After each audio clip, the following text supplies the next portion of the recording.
Hello, Gene Schwimmer here. Welcome to today's vlog. Hope everybody had a great weekend. And well, you know the saying that a picture is worth 1,000 words. A video, of course, is, well, the video this is being recorded on is 30 frames a second. So that's 30 images a second.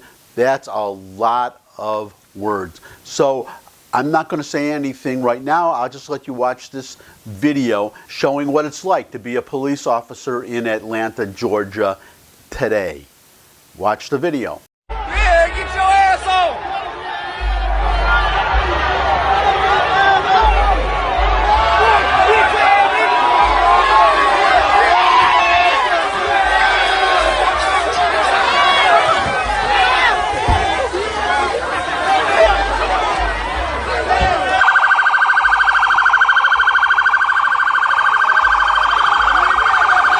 And there you have it. That's what it's like to be a police officer in Atlanta, Georgia today, or at least certain parts of Atlanta, Georgia, just as it is in certain parts of Baltimore, certain parts of Chicago. Now, what do these three cities have in common? Well, you probably already guessed, but let's just go through the exercise just to make it official.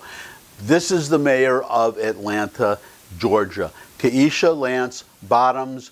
The question about her is, what is her political party? That's it, the softball question, probably the softball question of the century.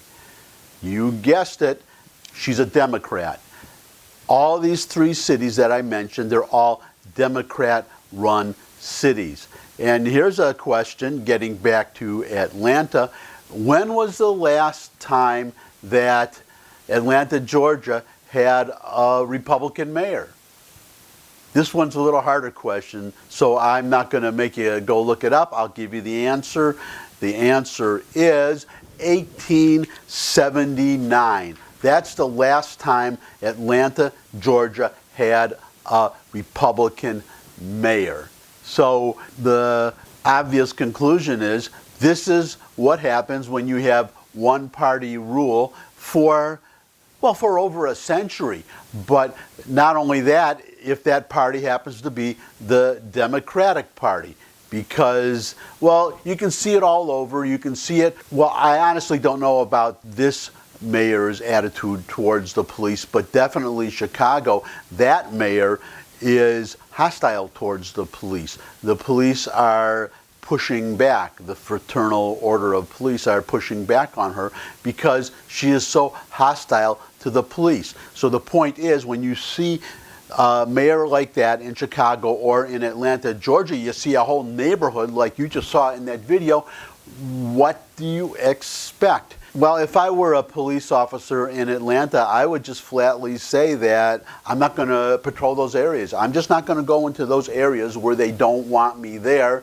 If that's a problem, you can fire me. Even better would be for the whole police force to go on strike. I mean, they go on strike for pay. Why not go on strike to be treated with respect? Just walk off the job, let the entire city go without law enforcement. See how they like it. See if, I would say in Atlanta, I would say I am not going to patrol those areas, or maybe not even do my job as a police officer at all, until all of those people in that video, some of whom or many of whom are easily identifiable, they have to all come forward and turn themselves in. And until they do, I'm not going to patrol those areas. Now, the reason why a police officer would have to do that is because they are not going to get any backing from a Democratic mayor. It's that simple.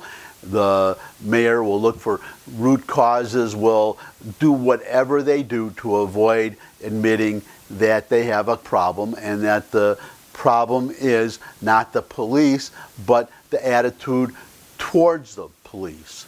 In this political discussion, in this politicized discussion about the police, nobody seems to care about the victims. The victims are the same race as the perpetrators, but they talk only about the perpetrators and the police. No sympathy.